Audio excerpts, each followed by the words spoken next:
C'est dans le jardin agronomique tropical à Paris, un lieu chargé d'histoire, que l'association guyanaise Mo Ici Morodbo a organisé ce week-end une exposition appelée à la découverte de la Guyane.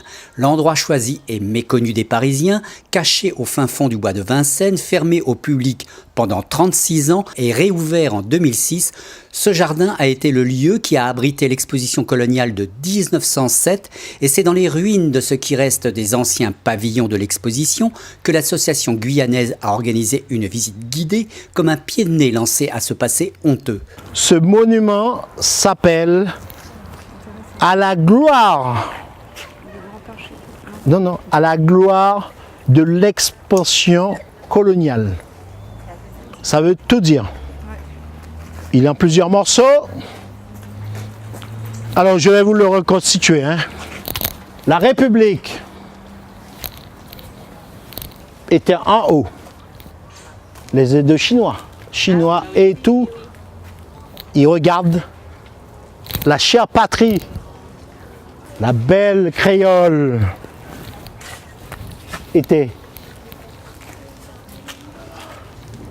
à côté, l'Afrique couchée au pied de la République.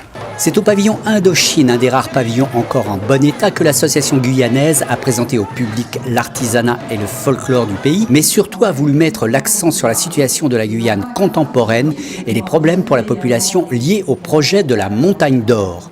Créoles, autochtones, Bushinangé, Hmong, Guyanais, on est tous ensemble pour le développement du pays.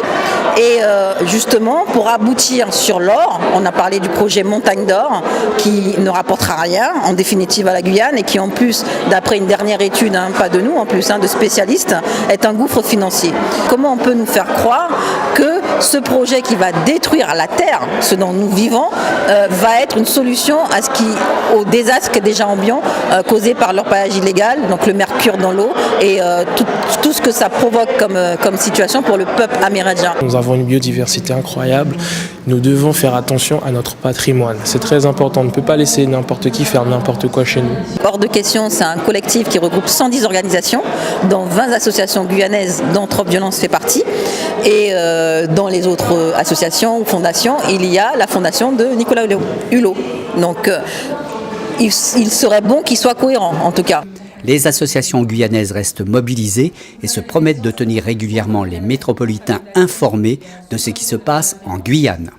Notre but est quand même de faire savoir aux personnes vivant dans l'Hexagone qu'il y a ces problèmes-là en Guyane.